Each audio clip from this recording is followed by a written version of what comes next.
guys, welcome back to Sunset Storytime. We're in the middle of J.K. Rowling's Harry Potter and the Sorcerer's Stone. We are starting my favorite chapter, Chapter 10, Halloween.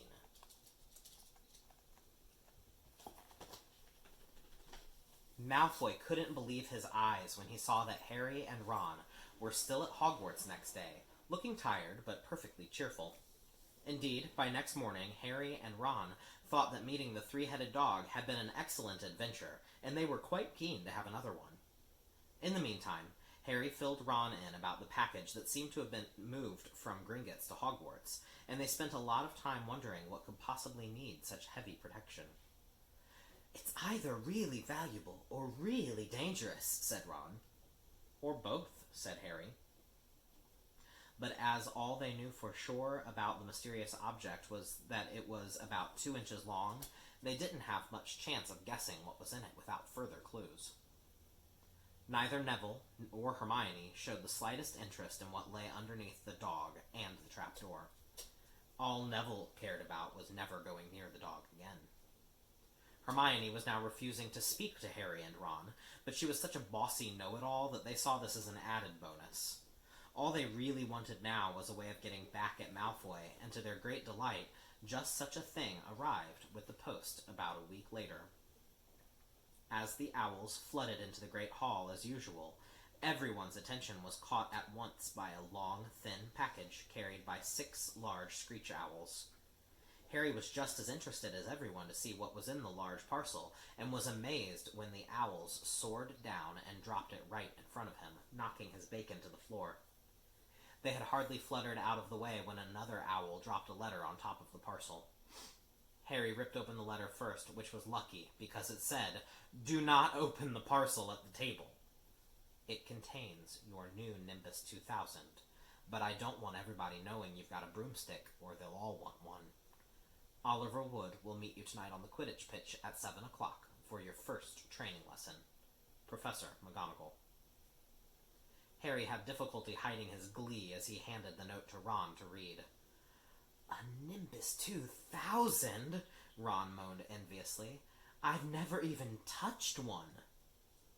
They left the hall quickly and went to unwrap the broomstick in private before their first lesson, but halfway across the entrance hall they found the way upstairs barred by Crabbe and Goyle. Malfoy seized the package from Harry and felt it. "That's a broomstick," he said, throwing it back to Harry with a mixture of jealousy and spite on his face.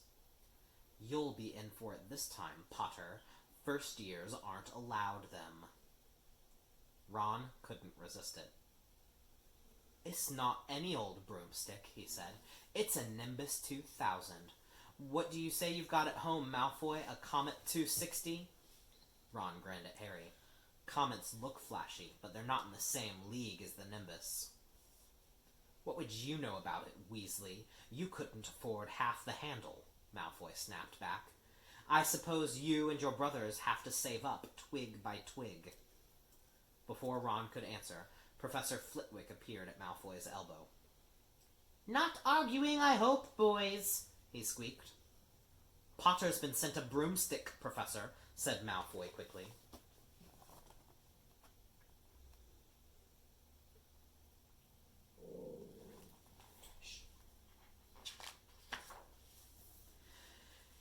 Yes, that's right," said Professor Flitwick, beaming at Harry. "Professor McGonagall told me all about the special circumstances, Potter. And what model is it?" "A Nimbus 2000, sir," said Harry, fighting not to laugh at the look of horror on Malfoy's face. "And it's really thanks to Malfoy here that I've got it," he added. Harry and Ron headed upstairs, smothering their laughter at Malfoy's obvious rage and confusion. "Well, it's true," Harry chortled as they reached the top of the marble staircase. "If he hadn't stolen Neville's Remembrall, I wouldn't be in the team." "So, I suppose you think that's a reward for breaking rules?" came an angry voice from just behind them. Hermione was stomping up the stairs and looking disapprovingly at the package in Harry's hand. "I thought you weren't speaking to us," said Harry. "Yes, don't stop now," said Ron. "It's doing us so much good." Hermione marched away with her nose in the air. Harry had a lot of trouble keeping his mind on his lessons that day. It kept wandering up to the dormitory, where his new broomstick was lying under his bed, or straying off to the Quidditch pitch where he'd be learning to play that night. He bolted his dinner that evening without noticing what he was eating, and rushed upstairs with Ron to unwrap the Nimbus 2000 at last. Wow, Ron sighed as the broomstick rolled onto Harry's bedspread. Even Harry, who knew nothing about different brooms, thought it looked wonderful. Sleek and shiny, with a mahogany handle, it had a long tail of neat, straight twigs, and Nimbus 2000 written in gold near the top. As 7 o'clock drew nearer, Harry left the castle and set off toward the Quidditch pitch in the dusk. He'd never been inside the stadium before. Hundreds of seats were raised in stands around the pitch so that spectators were high enough to see what was going on. At either end of the pitch were 3 golden poles with hoops on the end. They reminded Harry of the little plastic sticks Muggle children blew bubbles through, except that they were 50 feet high. Too eager to fly again to wait for Wood, Harry mounted his broomstick and kicked off from the ground. What a feeling! He swooped in and out of the goalposts and then sped up and down the pitch. The Nimbus 2000 turned wherever he wanted, at his lightest touch.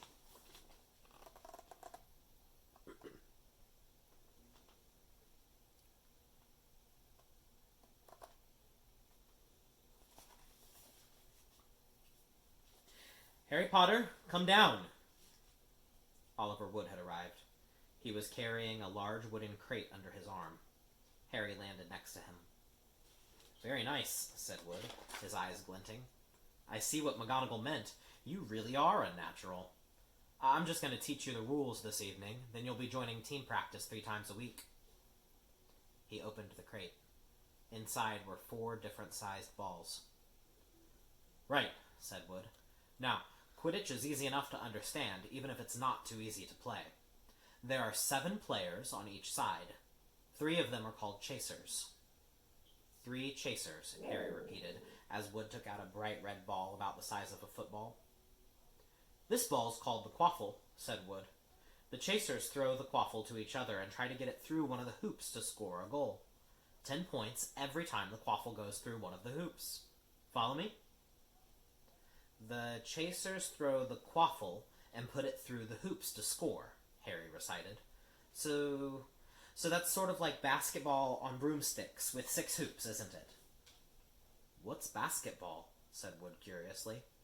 Never mind, said Harry quickly. Now, there's another player on each side who's called the keeper. I'm keeper for Gryffindor. I have to fly around our hoops to stop the other team from scoring. 3 chasers, 1 keeper, said Harry, who was determined to remember it all.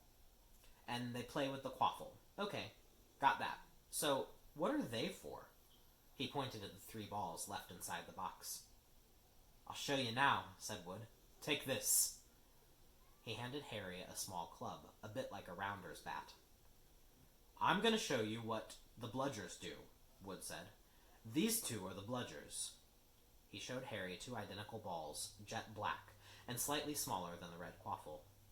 Harry noticed that they seemed to be straining to escape the straps holding them inside the box. Stand back, Wood warned Harry. He bent down and freed one of the bludgers at once. The ball rose high in the air and then pelted straight at Harry's face. Harry swung at it with the bat to stop it breaking his nose and sent it zigzagging away in the air. It zoomed around their heads and then shot at Wood, who dived on top of it and managed to pin it to the ground. See? Wood panted, forcing the struggling bludger back into the crate and strapping it down safely. The bludgers rocket around, trying to knock players off their brooms. That's why you have 2 beaters on each team. The Weasley twins are ours. It's their job to protect their side from the bludgers and try to knock them toward the other team. So, think you've got all that? 3 chasers try and score with the quaffle. The keeper guards the goalposts. The beaters keep the bludgers away from their team. Harry reeled off. Very good, said Wood.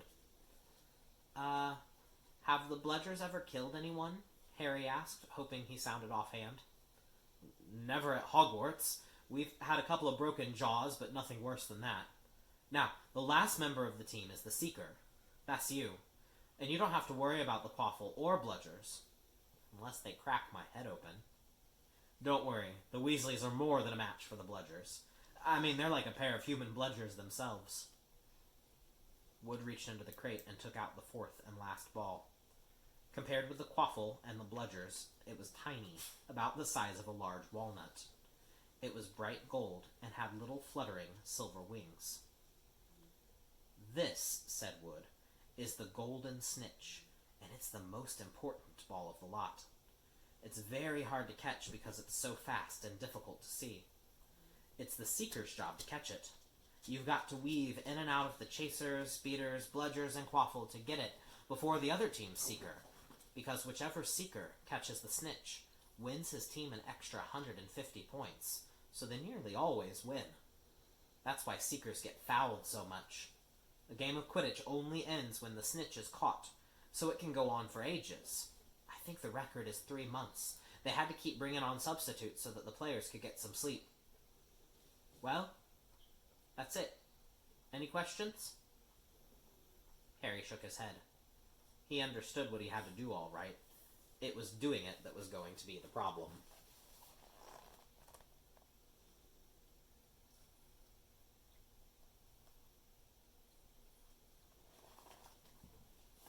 We won't practice with the Snitch yet, said Wood, carefully shutting it back inside the crate. It's too dark. We might lose it. Let's try you out with a few of these. He pulled a bag of ordinary golf balls out of his pocket, and a few minutes later, he and Harry were up in the air, Wood throwing the golf balls as hard as he could in every direction for Harry to catch. Harry didn't miss a single one, and Wood was delighted. After half an hour, night had really fallen, and they couldn't carry on. That Quidditch Cup will have our name on it this year, said Wood happily as they trudged back up to the castle. I wouldn't be surprised if you turn out better than Charlie Weasley, and he could have played for England if he hadn't gone off chasing dragons. Perhaps it was because he was now so busy, what with Quidditch practice 3 evenings a week on top of all his homework, but Harry could hardly believe it when he realized he'd been at Hogwarts 2 months. The castle felt more like home than Privet Drive had ever done. His lessons, too, were becoming more and more interesting now that they had mastered the basics. On Halloween morning, they woke up to the delicious smell of baking pumpkin wafting through the corridors. Even better, Professor Flitwick announced in Charms that he thought they were ready to start making objects fly, something that they had all been dying to do since they'd seen him make Neville's toad zoom around the classroom. Professor Flitwick put the class into pairs to practice. Harry's partner was Seamus Finnegan, which was a relief because Neville had been trying to catch his eye. Ron, however, was to be working with Hermione Granger. It was hard to tell whether Ron or Hermione was angrier about this. She hadn't spoken to either of them since the day Harry's broomstick had arrived. Now, don't forget the nice wrist movements we've been practicing, squeaked Professor Flitwick, perched on top of his pile of books as usual. Swish and flick. Remember, swish and flick. And saying the magic words properly is very important, too. Never forget Wizard Baruffio, who said S instead of F, and found himself on the floor with a buffalo on his chest. It was very difficult. Harry and Seamus swished and flicked, but the feather they were supposed to be sending skywards just lay on the desktop. Seamus got so impatient that he prodded it with his wand and set fire to it. Harry had to put it out with his hat. Ron, at the next table, wasn't having much more luck. Wingardium Leviosa, he shouted, waving his long arms like a windmill. You're saying it wrong, Harry heard Hermione snap. It's Wingardium Leviosa. Make the gar nice and long. You do it then if you're so clever, Ron snarled. Hermione rolled up the sleeves of her gown, flicked her wand, and said, Wingardium Leviosa. Their feather rose off the desk and hovered about 4 feet above their heads. Ah, well done, cried Professor Flitwick, clapping. Everyone see here, Miss Granger's done it! Ron was in a very bad temper by the end of the class. It's no wonder no one can stand her, he said to Harry as they pushed their way into the crowded corridor. "She's a nightmare, honestly." Someone knocked into Harry as they hurried past him. It was Hermione. Harry caught a glimpse of her face and was startled to see that she was in tears. "I think she heard you." "So," said Ron, but he looked a bit uncomfortable. "She must have noticed she's got no friends." Hermione didn't turn up for the next class and wasn't seen all afternoon. On their way down to the Great Hall for the Halloween feast, Harry and Ron overheard Parvati Patil telling her friend Lavender that Hermione was crying in the girls' toilets and wanted to be left alone. Ron looked still more awkward at this, but a moment later they had entered the Great Hall, where the Halloween decorations put Hermione out of their minds. 1,000 live bats fluttered from the walls and ceiling, while 1,000 more swooped over the tables in low black clouds, making the candles in the pumpkins stutter. The feast appeared suddenly on the golden plates, as it had at the start-of-term banquet. Harry was just helping himself to a jacket potato when Professor Quirrell came sprinting into the hall, his turban askew, and terror on his face. Everyone stared as he reached Professor Dumbledore's chair, slumped against the table, and gasped, "Troll! Troll in the dungeons! Thought you ought to know." He then sank to the floor in a dead faint. There was an uproar. It took several purple firecrackers exploding from the end of Professor Dumbledore's wand to bring silence. "Prefects," he rumbled, "lead your houses back to the dormitories immediately." Percy was in his element. "Follow me. Stick together, first years. No need to fear the troll if you follow my orders. Stay close behind me, now. Make way, first years coming through. Excuse me, I'm a prefect." "How could a troll get in?" Harry asked as they climbed the stairs. "Don't ask me. They're supposed to be really stupid," said Ron. "Maybe Peeves let it in for a Halloween joke." They passed different groups of people, hurrying in different directions. As they jostled their way through a crowd of confused Hufflepuffs, Harry suddenly grabbed Ron's arms. "I've just thought. Hermione." "What about her?" "She doesn't know about the troll." Ron bit his lip. "Oh, all right," he snapped, "but Percy better not see us." Ducking down, they joined the Hufflepuffs going the other way, slipped down a deserted side corridor, and hurried off toward the girls' toilets. They had just turned the corner when they heard quick footsteps behind them. "Percy," hissed Ron, pulling Harry behind a large stone griffin. Peering around it, however, they saw not Percy, but Snape. He crossed the corridor and disappeared from view. "What's he doing?" Harry whispered. "Why isn't he down in the dungeons with the rest of the teachers?" "Search me." Quietly as possible, they crept along the next corridor after Snape's fading footsteps. "He's heading for the 3rd floor," Harry said, but Ron held up his hand. "Can you smell something?" Harry sniffed, and a foul stench reached his nostrils, a mixture of old socks and the kind of public toilet no one seems to clean. And then they heard it, a low grunting and the shuffling footfalls of gigantic feet. Ron pointed. At the end of a passage to the left, something huge was moving toward them. They shrank into the shadows and watched as it emerged into a patch of moonlight. It was a horrible sight. 12 feet tall, its skin was a dull granite gray. Its great lumpy body like a boulder with a small head perched on top like a coconut. It had short legs, thick as tree trunks, with flat, horny feet. The smell coming from it was incredible. It was holding a huge wooden club, which dragged along the floor because its arms were so long. The troll stopped next to a doorway and peered inside. It waggled its long ears, making up its tiny mind, then slouched slowly into the room.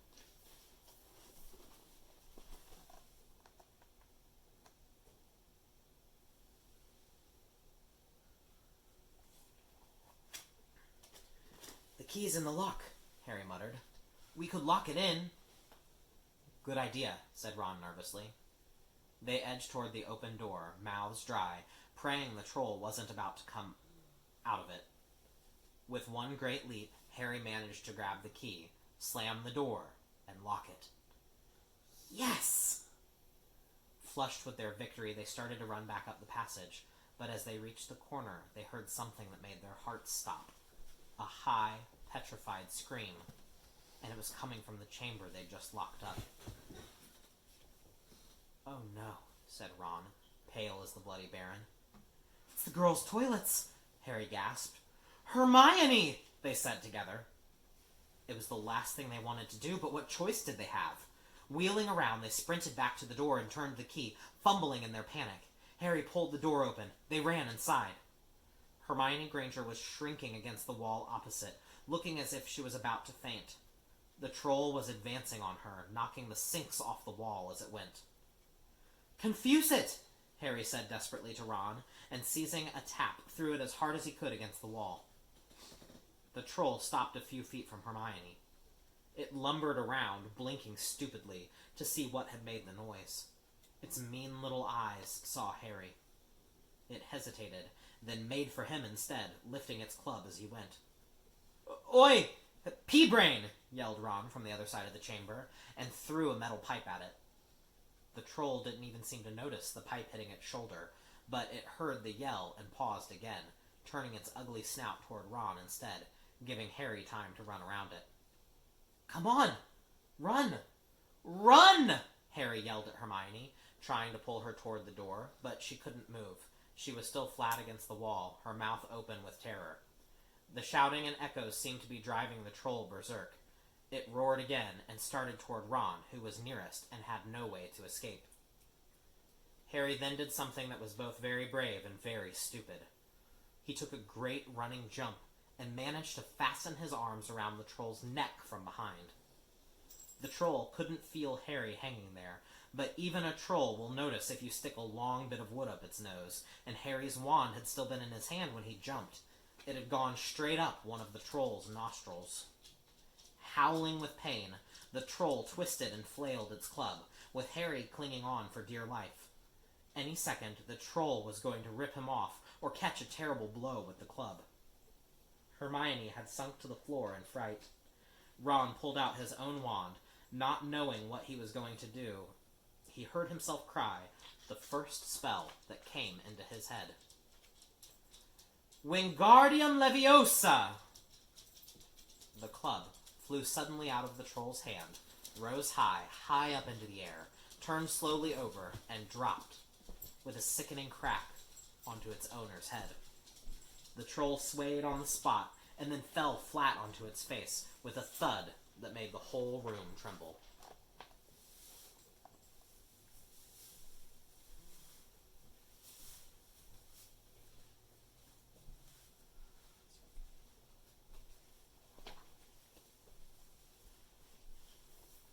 Harry got to his feet. He was shaking and out of breath. Ron was standing there with his wand still raised, staring at what he'd done. It was Hermione who spoke first. "Is it dead?" "I don't think so," said Harry. "I think it's just been knocked out." He bent down and pulled his wand out of the troll's nose. It was covered in what looked like lumpy gray glue. "Ugh! Troll bogies!" He wiped it on the troll's trousers. A sudden slamming and loud footsteps made the three of them look up. They hadn't realized what a racket they'd been making, but of course someone downstairs must have heard the crashes and the troll's roars. A moment later, Professor McGonagall had come bursting into the room, closely followed by Snape, with Quirrell bringing up the rear. Quirrell took one look at the troll, let out a faint whimper, and sat quickly down on a toilet, clutching his heart. Snape bent over the troll. Professor McGonagall was looking at Ron and Harry. Harry had never seen her look so angry. Her lips were white. Hopes of winning 50 points for Gryffindor faded quickly from Harry's mind. "What on earth were you thinking of?" said Professor McGonagall, with cold fury in her voice. Harry looked at Ron, who was still standing with his wand in the air. "You're lucky you weren't killed. Why aren't you in your dormitory? Snape gave Harry a swift, piercing look. Harry looked at the floor. He wished Ron would put his wand down. Then a small voice came out of the shadows. Please, Professor McGonagall. They were looking for me. Miss Granger! Hermione had managed to get to her feet at last. I went looking for the troll because I thought I could deal with it on my own.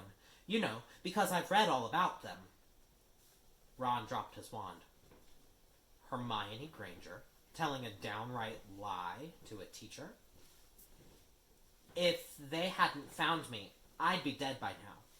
Harry stuck his wand up its nose, and Ron knocked it out with its own club. They didn't have time to come fetch anyone. It was about to finish me off when they arrived.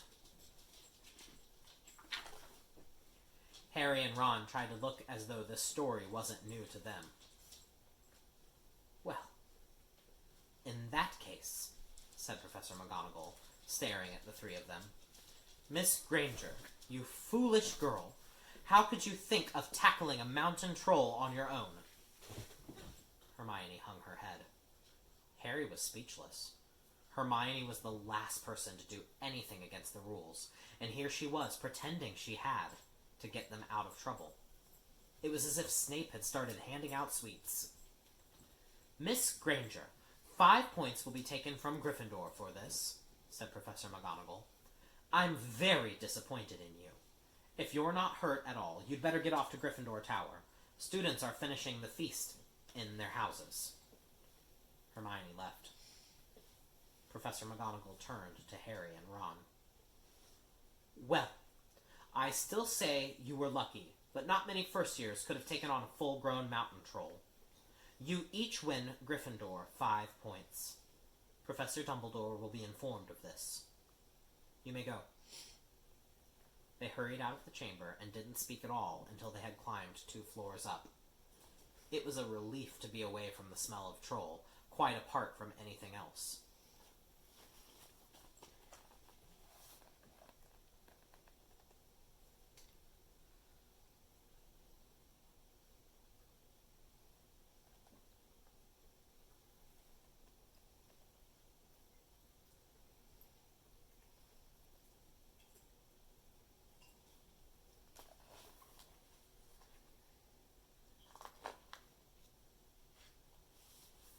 We should have gotten more than 10 points, Ron grumbled.